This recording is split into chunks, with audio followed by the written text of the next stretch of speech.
minutes, a baby is born in America. And every few minutes, somebody dies. That's the cycle of life. The important thing is that the dead are supposed to stay dead. But somewhere, somehow, something has gone wrong. Scientists have been experimenting with a sonar device to make our food supply grow. But they've unleashed a terror beyond description. They've awakened the dead.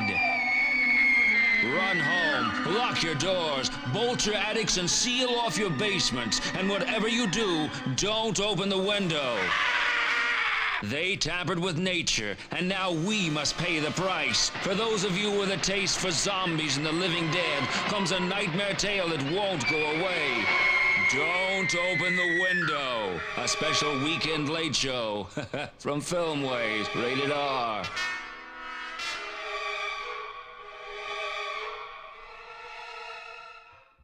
Hello, and welcome to Fly By Films. Focktoberfest. Or what were we saying? Fly by Focktober. Focktober. Yeah. That makes, yeah. I hope you guys are having a wonderful day or evening or whatever, and thank you for tuning in. As I look on and see my host, my co-host, Blake, I see that he has a very sharp haircut, and it reminds me of knives and other spooky things. So, and you know what knives reminds me of? What does knives remind you of? Well, the film Knives Out, but secondarily, slasher films. Ooh. You see the tie-in there? Because it's October. It's the month of spoopy. That's kind of where I was going, and then I realized I wasn't quite there. Thank you for pulling us back in. You're welcome. Blake, I have a non-spooky related question that I want to know. Can I ask you? Oh, please do. Okay. You are walking. I actually have a second question that is spooky related. You're walking, but this one isn't. You're walking down a road and you see money on the ground.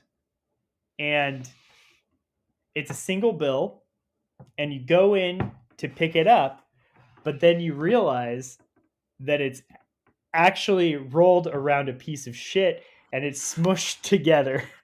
So it's just smeared with shit. Okay. What is the lowest value that you would be willing to still pick that shit dollar up with? Or shit bill? I've had 15 plus years of cleaning up rent houses. So I'm going to go with a $20 bill. That's where I'm at. And I don't even have that experience. I don't know what my problem is. I don't have that background, but like I would do it for $20. I feel like that's reasonable. I think if I was still doing that work, because towards the end of my time doing that work, I was like pretty much like hand to mouth. Like I didn't have a whole lot of money, and so like I might have done $5 or $10 at that point. I might have picked up that shit bill and been like, "Ooh, this would pay for my dinner tonight," or "This would pay for groceries for the next couple of days," or something like that. But yeah, right now, 20. It would have to be at least a 20. Yeah, at least a 20. And this is coming from a guy who has cleaned toilets numerous times to the point that poop no longer bothers me. It's just a thing. Yeah. Poop is just a thing. Well, vomit will destroy me. I do not do vomit. If it was covered in vomit, that amount would go Right, higher. yeah, it would have to go up a little bit, mainly because I'm not sure I could actually reach down and grab it without adding to the vomit. Because I have the smell is what gets to me. Everything else, like the look of it, doesn't bother me. The smell will cause an instant gag reflex. So I feel like the smell of vomit dissipates faster, but when it's fresh, the smell of vomit to me, I agree, is worse than the smell of poop. yeah, And I don't like the smell of poop. Smoop. Poop has kind of an earthy smell to it. It kind of like tames it a little bit. So, all right. Well, I feel like we have officially gotten rid of all of our listeners at this point. well, we're trying to make it a spoopy month. Yeah, they're all ghosts now. But what was the scary part of this? There's not a scary part of that. I have another question. It's a would you rather that was on my mind. And this is spooky related. Would you rather be a basketball playing werewolf or a skeleton in a rock band? Oh, hands down, skeleton in a rock band. Okay. Yeah. What position would you play? What part of the band would you be? A drummer, because I wouldn't even have to have drumsticks. Oh yeah, you could use your bones. Yeah. Yeah. And can you imagine like the rhythms I could do? Dude, that would be rad. It'd be like a metal double bass, but like on all the drums. Yeah. Not just the bass drum. Blake, you get to be bone drummer. Bone drummer. Bone drummer Blake. I feel like that's every drummer though. Every drummer has a boner while they're playing drums, I feel like. They have a boner? Do they play like part of the drum set with their boner? Yes. That's how the guy in Def Leppard was able to get away with just having one hand. Right? He just whipped it out. Use that He instead. just whipped it out. Yeah, that's what you got to do. He just stood up and use all your instruments, Blake. Yeah. Man, that's what she said. Yeah. You know. All right. Well, I feel like I've officially hijacked this episode. What were we supposed to talk about? Oh no, we still have. Because I've got something we need to talk about. All right. It has nothing to do with scary stuff, so don't feel bad that you brought up that weird question about shit dollars. We need to talk about Avatar. It's been bugging me. No, wait. This is going to bring out bad feelings, though. Well, no, it doesn't have to take long. I literally think this would take like a minute. Okay. I recently has come into the news that James Cameron has officially, I guess, finished the 7 or 15 films that he's made post the first Avatar. Wow. And they 15. will be releasing. I don't know how many he's made, like 7, I think. But that means that the next decade of our life is going to be surrounding the makeup and the discourse of Avatar. And I just wanted I know how I feel about it. I just want a quick, very short answer from you, Jamison, about your feelings about a decade of Avatar and James Cameron. Blake, make it short. Then I'll tell you mine, and then we'll move on. You're gonna get me in trouble, Blake. I'm gonna get just say it. So much shit for this. I'm gonna get so much shit too, because you and I'm pretty sure you and I agree on this. Yeah, I guess we could be bros together in this. Yeah, I hate Avatar so much. But I do not care for it at all. Do you hate Avatar or do you hate Avatar simply because it's James Cameron. Well, I don't like it as a movie. I watched Okay. it. I have seen Avatar. My wife is actually a fan of it, and we own the Blu-ray. I don't like it. I Okay. think it's a sucky movie. Okay. But what really grinds my gears and what really like makes me get on my high horse is that back right before Avatar came out, James Cameron was so self-assured that it was going to be the biggest movie in the world and that it was going to make the most money and more than Titanic, which was the one Yeah. that he had made that had made the most money before it. And he predicted this and then it happened. And I just felt so sick to my stomach that this shitty blue person movie that I don't know, it just didn't seem very interesting. It was just a giant blockbuster with great visual effects and terrible story. Boring, nothing, not great. This is golden criticism, as you can tell. Yeah. Um, it Well, just I bothered. mean, I think you put more thought into it than I did. It I just haven't even bothered seen the movie. I you. remember seeing the preview and I was like, this looks like a live action version of Smurfs. And I don't really care for that, and so this looks stupid. I'm not gonna go see it. And little did I know that years later it would come back into theaters just like Titanic did, because James Cameron loves to bring his films back. And I saw the preview again and I heard it was coming back and I was like, yeah, this still looks stupid. Still looks like a live action Smurfs film. I don't think I'm going to see it either this time. And you know what? Yeah, I'm not going to see the next 17 or however many there are. yeah, I think I've come to peace with my, bitter Jameson, where it's like, okay, people can have nice things, I guess, or just things that they like. I won't even call it a nice thing. People can just go and see this movie, and I never have to see it. And that's Exactly. fine. Yeah. You know, I also thought that that was the way of the world and that people would respect that.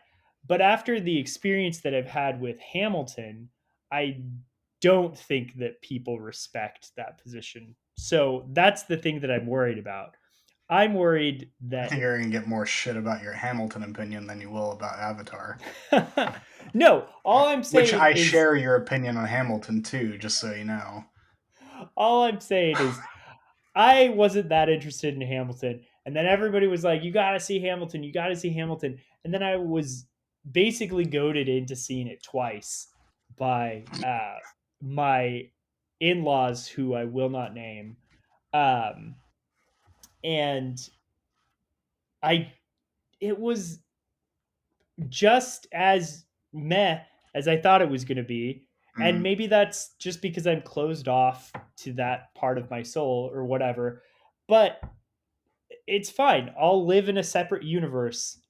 And I feel the same way about Avatar, but I do kind of feel like a similar thing's going to happen where someone's going to have to drag me to at least one of these 7 movies. And I'm just not going to enjoy it, and it's fine. Just let me have I got my I got dragged kicking and screaming to all the Lord of the Rings movies. So, yeah. Do you not like those? eh, Yeah. they're fine, I, I guess. I was a pretty big fan. I don't know. I haven't watched them for a while. Um I like the Lord of the Rings I can at least stories. respect those people who like the original three. I have no respect for anyone who likes the Hobbit trilogy. I watched the first one and I dropped out after Yeah, that. I saw all I three. oh, oof. Yeah. Yeah.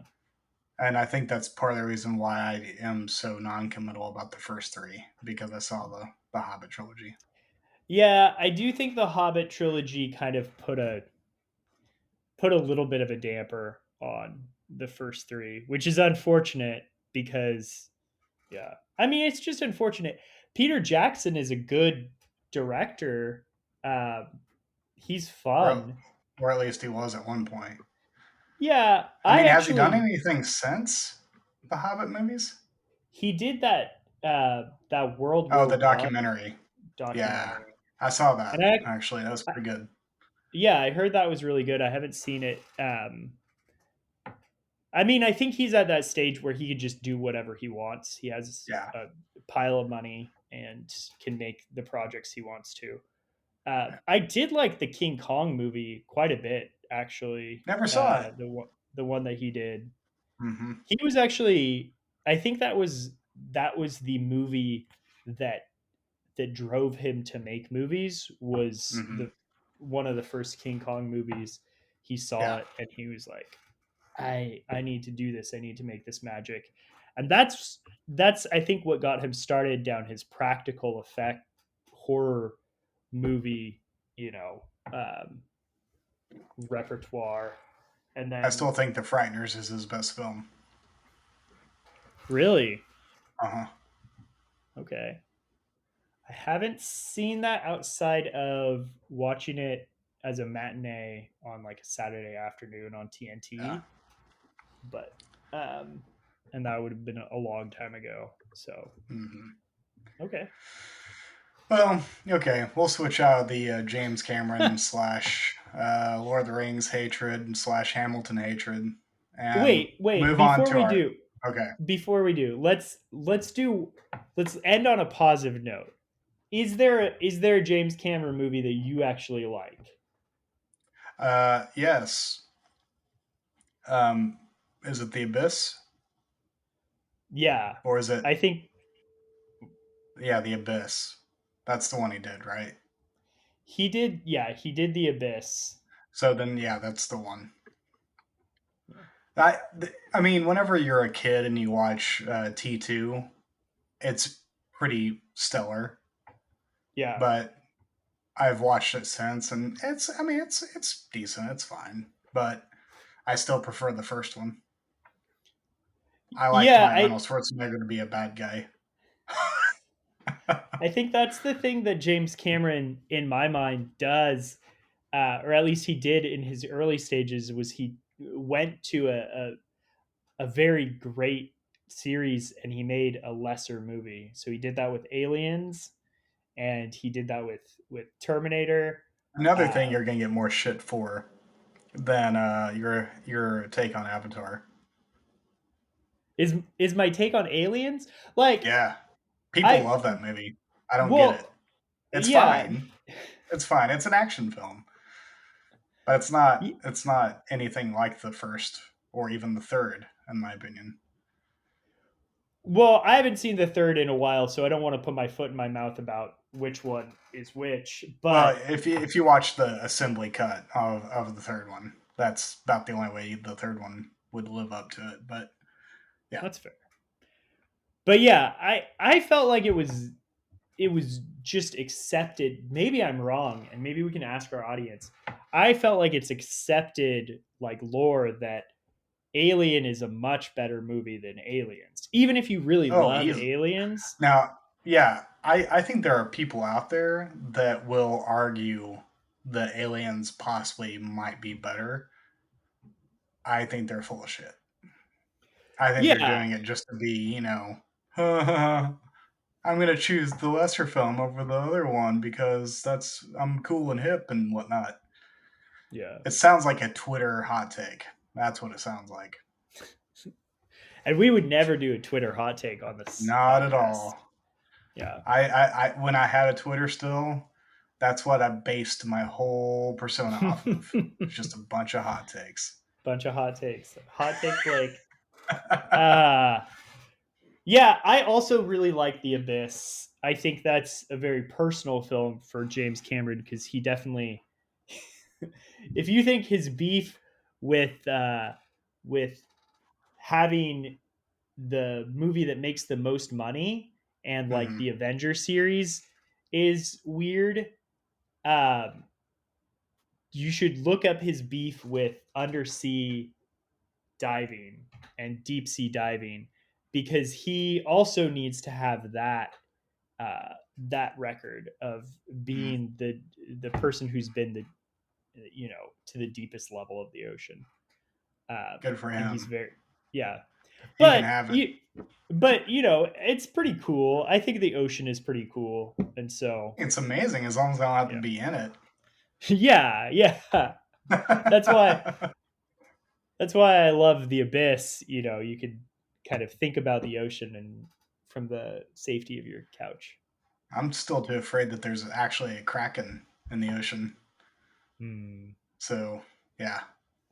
So, getting back to spooks, speaking of krakens, what are we talking about today, Jameson? We are talking about the movie Candyman 3, Day of the Dead. I like how we can't even remember the subtitle Candyman because 2 it was fair. seems Yeah. so, yeah, it's rough. It's rough. Yeah. Yeah. Well, Um, this is how I remember it. Candyman 2 takes place in Louisiana, takes place in New mhm. Orleans. Yep. Uh, and you have Farewell to the Flesh, which is a Catholic thing. Hmm. Uh, they're Catholics in New Orleans. Yep. Mardi Gras happens during Yeah, Mardi Gras.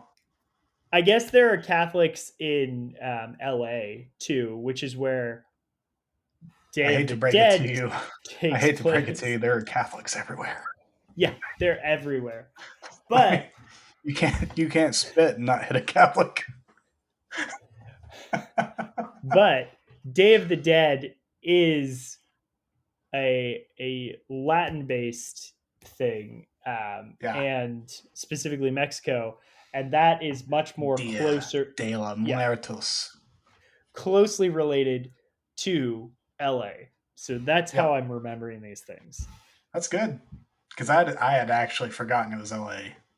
And I remember looking up because they didn't do a real good job of like, whereas Farewell to the Flesh was very clearly is in New Orleans. Like they made it very clear, Mhm. by showing the place and like the personality and whatnot.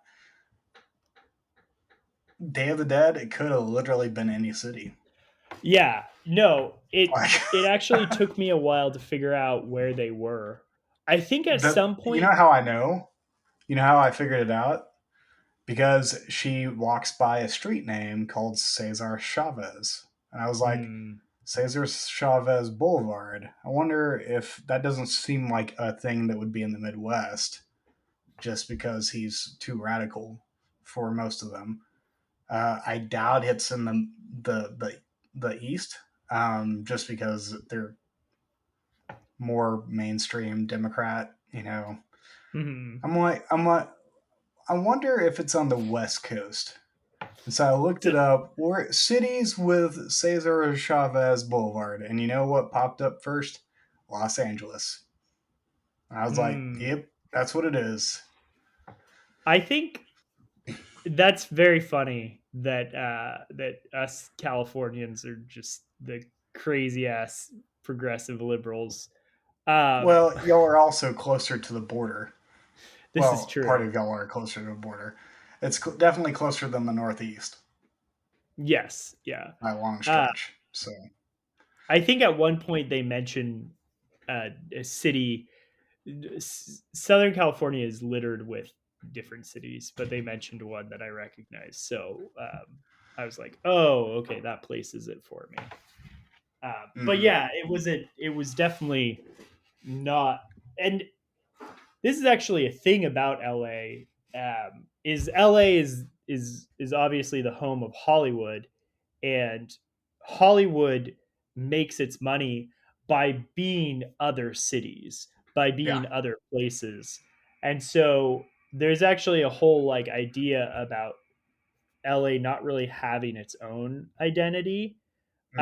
um, or at least kind of having a more intrinsic identity rather than explicit. And So, so, would you say that LA is like the geographic version of whiteness?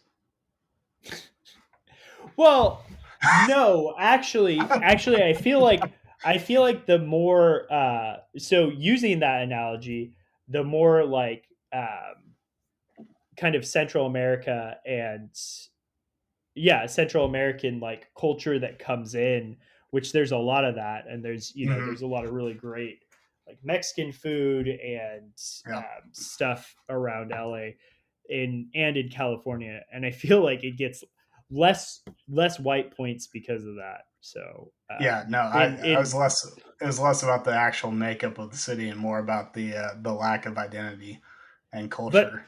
yeah, Because whites don't have a culture, right? but what I'm saying is that's actually the culture that, like, for example, you noticed and were able to place it and made me think, oh, this might actually be LA rather than Yeah. or like Southern California. Yep. So For sure. yeah, but So yeah, would you do you have the wiki pulled up? Because we had a conversation before this recording that we were doing a poor job of letting our listeners who don't actually want to put themselves through these films.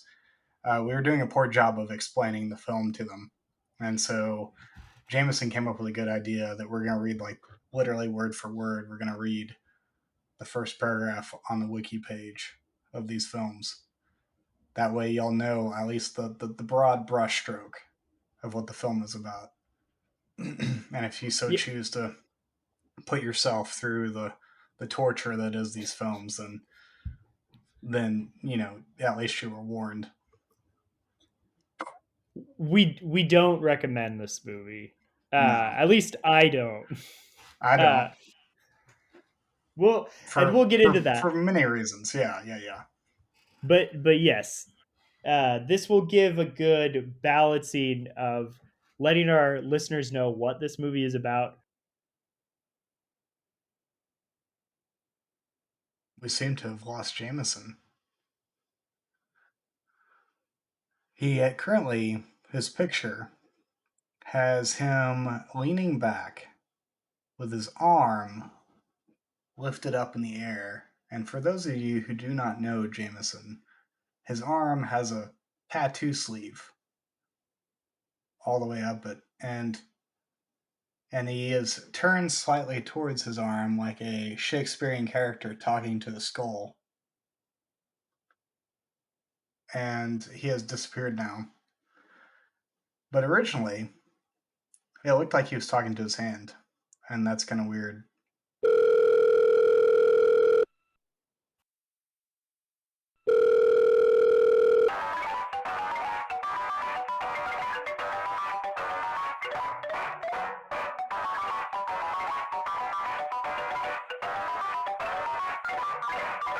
Your call is very important to us. It will be received in the order that it was dialed. Thank you for shopping Spirit Halloween. Each skull will shock your soul, seal your doom tonight.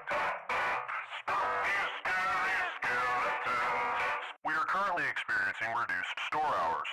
Please remember to stay socially distanced while shopping. And when you hear these zombies shriek, we're so sorry, skeletons, you're so misunderstood. Remember where your town used to have a Hollywood Video and Blockbuster? Well, we're there now. Come on over and take a look at our Halloween costumes. All right. So I'm going to read the first paragraph of the Wikipedia article. Candyman 3, Day of the Dead, sometimes titled just Candyman, Day of the Dead, they leave out that 3, is a 1999 American supernatural slasher film directed by Turi Meyer and starring Turdy Meyer? Turi, no, I don't know, Turi Meyer, and starring Tony Todd, who also produced it, Mm-hmm. and Donna D'Errico. It is the third installment of the Candyman series and a direct sequel to the 1995 film Candyman Farewell to the Flesh that we just covered. Its plot follows Caroline, the daughter of Annie Tarrant and descendant of the Candyman, the powerful spirit of the murdered son of a slave who kills those who invoked him. who finds herself targeted by him on the eve of the Day of the Dead. Mm, what a film. What a So, film. Jameson, Yes, Blake. let me start this conversation off by asking you what you think the most problematic element of this movie is. Okay, so I realized I have two problematic elements, but the biggest one is probably its obsession with boobs. Uh, which I don't think there's a problem with boobs. I don't have a problem with boobs, but uh, I feel like the movie is definitely focused on exploiting the main character's body, and I I think that's very clear from the very beginning. Uh, you know, she is constantly wearing shorty shorts, and it's constantly taking, an angle, kind of akin to like looking up her butt, Mm-hmm. and I think the part that bothered me the most was there's a scene where I forget some sort I of. think it's the death of her art dealer friend slash lover, Oh yeah, yeah, yeah. So like whatever he is. Yeah. the art dealer gets killed, um, in a pretty spectacular fashion. Oh man, That's so spectacular. that's pretty fun. But but then she discovers it, and it's really, terrible and terrifying. And she goes home to like cry about it, and she gets in the shower, these comfort things, and the camera is just so obsessed with like getting views of her body while she's crying, and it's just really gross. Yeah. Uh, anyway, so Yeah, and that you can tell that's the aim because she's having to like squeeze her arms around her chest as she mhm. cries in this bathtub, which I don't know about you, but whenever I'm taking a shower, I don't do I don't squeeze my chest, my hands to my chest while I'm taking a shower. I'm like usually like or when I'm sobbing, it's usually not like a baby. Yeah, And so yeah, clearly she had a note in her contract that, none of her cleavage was to be seen in the shots. And so she's having to like forcefully like contort her body during the crying scene with the above angle shot over mhm. the shower curtain. They couldn't be more exploitative. Like it is Yeah, like everything about that scene is like, hey, look at this good looking woman and her body while she's traumatized. Isn't that fun, guys? yeah. I will say, if you watch the trajectory of, Candyman, and then Candyman 2, and then this one, this was definitely much more into like the boobs and guts Yeah. style horror, whereas the other Mm-hmm. two, tried to be. I think the second one was not a very good movie, but it tried to be a serious movie in a Mm-hmm. sense, like the first one was. This movie definitely it chucks that from the get Yeah. go. Uh, It throws in a vague, like, social commentary about racism, mainly with a really racist cop, like an overtly racist cop, which, I mean, that hasn't been seen since like the 50s. yeah, So, I don't think there are overtly racist cops in LA, right? We've never dealt with that. There wasn't a big no, thing in the '90s at all. no, not at Rodney all. King, not at all. Nope. No, Yeah. no, it's more Uh, subtle than that. yeah. But yeah, the second problematic thing was I didn't realize this until tonight when I was looking at the Wikipedia article. But Blake, without looking at the Wikipedia article, do you know what year this movie was supposed to take place in? Let me guess, 2020 something. Yeah, 2020. It does not look anything. It doesn't even look No. like they tried to make it look like 2020. Yeah, It well, looks for like they start, literally just filmed it in 1999 and called it 2020. yeah, for starters, no one's, it's not a pandemic, obviously. Uh, but, I think we can forgive them for not predicting that. Mm-hmm. But, yeah, it definitely doesn't look, it just looks like 1999. And, but this is the daughter of the main character from the second Candyman Mm-hmm. film, and that much is clear in the movie. But she's full grown, and so I guess 25 years has gone by. But And the movie was apparently made. did a brief stint on Baywatch and Baywatch Nights. Oh yeah, I mean, it is what it is. Before Candyman came into the purview of her life. yeah, yeah. So those are my two top problematic things. Is it didn't look like 2020 at all, and the more problematic one, which was the body exploitation. Yeah, yeah. I mean, since you named like two of the top tier ones, I'm just gonna say it was really boring. Yeah. I admit, like there are aspects of your typical kind of '90s slasher, like gorehound horror films that are entertaining. Like just seeing the inventive ways that people can Mhm. use practical effects or CGI to splatter blood or whatever. Like there's something to that, but uh there were some elements of it that were enjoyable in this one. I think the only scene that really like I think back on, I was like, that was actually pretty well handled. Was when the partner to the racist cop, who was a racist himself, but not as overt, um, gets killed in his cop car with the protagonist in the back seat because they think that she's gone crazy and killed people. And Candyman just randomly decides to appear in the car and jam his hook into his chest, and he just spits out this blood onto the windshield. I was like, that was nicely done. Nice. I was like, that actually seemed fairly realistic. So What, yeah, that was good. Blake? I have I a was down. confession. Okay.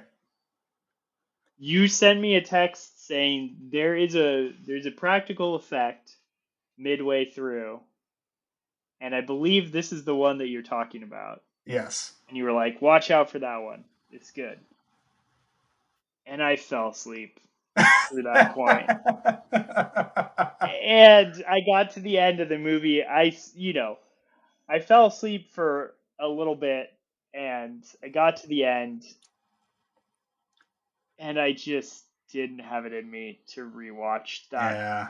just for the center. Well, okay, so to clarify everyone, like I'm not saying that this is in like the top 10 moments of all-time horror like shots or anything like that, but within this very Yeah, dull, very problematic movie, I was like, man, that wasn't bad. yeah, I'll give it yeah. to him. No. I'm definitely not saying that you're saying that that's the best. It was Oh also yeah, no, I was the mainly tools we were just telling given. you. I was just mainly telling you it wasn't worth going back to watch Yeah, it. yeah. I figured that. I was almost gonna try, but I had rented the movie, and then I let the 48 hours lapse. Yeah. And at that point, I was thinking, man, it's definitely not worth renting it again just so I could find So this. okay, so this brings up a point, and this may cause a beef between you and me. I just heard you say that you rented this film. Why did you not buy it? Well, I I did. mean, this is I this is Flyby Films, I and the last time I checked, Jamison was going to buy the films that we did on the show for his shelf. This is true. This is true. You've caught me. They didn't come in time. They weren't gonna come in time. Okay. So Well, then I can't really give you crap for it. I was really hoping that you just were like, these are gonna there ha- suck. I'm not gonna buy them. there, there have been a few um, that I have had to rent because they haven't come in time. I think Brubaker, I had to rent that, but it eventually came, and so I own it, but it's in a different. I can't play it because it's district locked or Mm-hmm. something Region like that. locked. Yeah. Region locked. Yeah. So it's in a different region. Um, yeah. Because people, that's still a thing. Yeah, in 2022, we don't know how. I mean, I'm sure I could figure out a way to unlock it too, so I'm not super worried about it. But Yeah. It's still just stupid. yeah. Much like So, this film. much like this film, I will say, so it started out, and I kind of had some hope that it was going to go in almost like a Phantasm direction.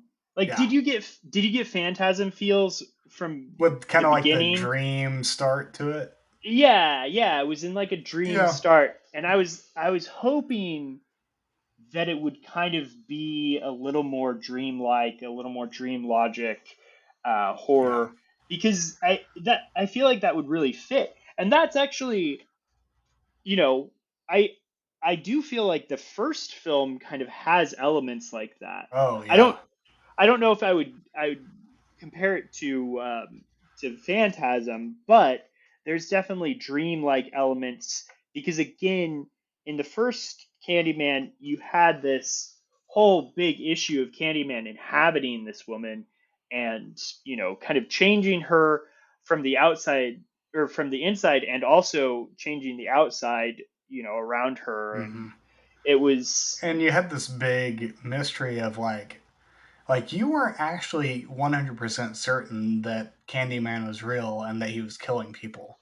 Like, because yeah it was, they were cagey about showing any of that. Like, they would show it, but you didn't actually know if it was him or like her being possessed by him or some weird like dream element. So there was a lot of mystery to how the logic of Candyman worked in the first film, which yeah progressively got watered down with each successive film. yeah yeah They I try to do that in this one, like the whole like blaming her for like the murders, but you're never convinced. Like you're no, it was clearly Candyman. It yeah was yeah, she's too much of a babe to like be a exactly. murderer, right? Yeah. Yeah, it's I thinking about that and kind of realizing how this second and third film kind of stray from that. It actually makes me appreciate more last year's Candyman Yeah. because they go back to that idea where you have this ambiguity of who the Candyman is. And see, I still need to see the new one. Yeah. Yeah. I mean, it's better than these two that we've watched. Yeah. So maybe you don't love it, but it's better than these two. Yeah, for sure. It has to be. I mean, come on. Yeah. It's not hard to beat these two. Not hard to beat them. Um, I'm trying to think. There's one other thing I wanted to say. Oh, also, I loved how at the very end, the whole solution to beating Candyman was to lie and Yeah. to blame to blame all of his murders on that racist cop. who at that point had been killed, Mm-hmm. um, because he went crazy and he tried to, so it was out of self defense. Yeah. But yeah, she has this flash in her mind where she's like, we have to destroy the myth, we have to destroy it, or else people are gonna keep calling him back. So we need to pin all of his murders on a real person. Yeah. And I just now remembered when you were talking about that there's another aspect of it that I found uh, not necessarily. Well, I'm sure it's problematic according to our current day understanding of culture and whatnot, but I just found it deeply stupid. And that's the grandmother, the abuela of her love interest, and I mean, it's almost like they were trying to create like the the shamanic godfather because Yeah. she spoke like she had cotton balls in her mouth, like the Godfather, Yeah. and the way she was like going through the rituals and trying to cleanse this white woman of her black pest. It's it it it wasn't the best choice probably. No. um, but it was also 1999, and we hadn't really become woke in any sense of the word, and so Yeah, I just thought it was funny that like it was almost, creating this very like exotic abuela, like, yeah, you know this witchcrafty abuela, where it's like, no, if you meet an abuela, she's more likely to just like pray the rosary over you, rather yeah, than like call yeah. do some sort of Now if you witchcraft. were in Haiti, that'd be a different story, or Yeah. somewhere in Central America, that would be a different story. But Los Angeles, yeah, it's probably gonna be the rosary. Yeah, but you can mix the two. That's what they do. Yeah, in Haiti is there's a nice mix of Catholicism and witchcraft, which is Yeah. fun. Hmm. Yeah, it was a yeah, it wasn't convincing at all. No. And not only that, but it was basically the movie made the point that yeah, all this woman doesn't know what she's talking about anyways, because clearly it doesn't work. Yeah, yeah. She So doesn't cause the spirit to go away. no It matter doesn't how work. many egg yolks she makes bleed, it is not going away. It's not going to fix the issue. Nope. Only exercising the past career of Baywatch will rid Donna D'Errico of Candyman. Yeah. You have to you have to burn his portrait. Yes, exactly. Yeah, All I right. this was just a weird narrative in general. Like Yeah. it felt 90s and in all the worst ways. Like there are some decent 90s horror films that are not great, but at least they have a cohesive narrative and like they're well made and whatnot. I mean, I Know What You Did Last Summer. Not a great film, but at least it makes sense. And more fun than this Yeah, film. way more fun. Yeah, I think I think you hit on the biggest sin of this movie, which was it was boring. yeah. Like I think maybe I overplayed. I'm not much of a prude when it comes to these things. I could take like exploitation and gore and stuff Hmm. like that in my Yeah, horror movies and I like it. But, at least show me you're having fun with it. At least, yeah, uh, that this movie, just wasn't that. So yeah. Yeah, anyway, it was in all of the scenes of naked women, it felt like really softcore porn. Like they were posing for the camera. It was Yeah, it was an like HBO movie in the late 90s, so exactly. Yep. It's something you would have 13-year-old boys would find on Skinamax and giggle over. absolutely. Yeah. 13-year-old Jamie would have dug it. Oh yeah, Um, 13-year-old Blake would totally dug it. yeah. All right, Blake, was there anything left to say about this movie? No, I think we pretty much said all we can say about this movie. Like, I wish it had some kind of thematic heft. Like, they try to do this vague, like, race thing, but it's so on the nose and it's so And it comes in kind and of, out, yeah, yeah. it's not a constant thing. It's just, Well, and the you people that know, are the most racist barely have a role in the movie. Like, yeah. they're coming in late most of the time. And, so, and I'm like, this doesn't quite work. Oh, I do have one thing, and I Oh, texted you this. There's oh, one other person who's worked on this movie who we oh all yeah. know. So not I feel Tony like that needs to Todd. be a new. I think that needs to be a new segment. Is where we search out and see who the most famous person on the set of a movie is every time I watch something. Yeah. So But yes, please enlighten us. this person was in the credits, and I don't remember what they were credited as, but they are definitely the most famous person to work on this movie, and that is Ava DuVernay. She, Ooh, so you might know her work from Selma, which is yes. fantastic. And I think recently she did that. Oh, what was it? A Wrinkle in Wrinkle Time. in Time. Yep. Wrinkle in She also Time did the documentary 13, which was 13, which was, amazing. yeah, very Yeah. good, very good. And I think that's on Netflix, so Yeah. all of our listeners should watch it.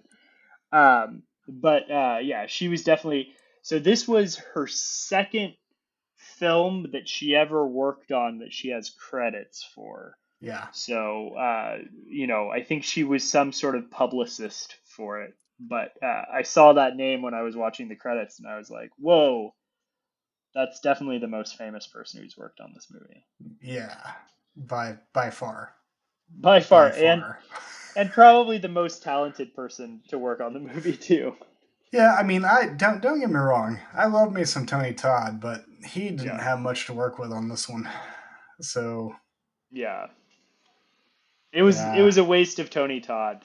it really was. It was a waste of any kind of production talent he might have had too, Yeah. because it was tough. It was a tough one. I would not recommend seeing this one. Uh, well, I wouldn't recommend seeing either one of them, to be honest. I think they both are really difficult to stomach in their own ways. Yeah. Um, So so both of them get two hooks down, yep, two hooks down. two hooks down from Yep, both of us. All right. officially our rating system now. Hooks, Yeah, meat hooks, hooks. Yeah. meat hooks. There you go. All right. All right. Well, So Blake, is that everything? I think that's everything. I guess I will talk to you next time. Okay, All right. Bye, y'all. cool.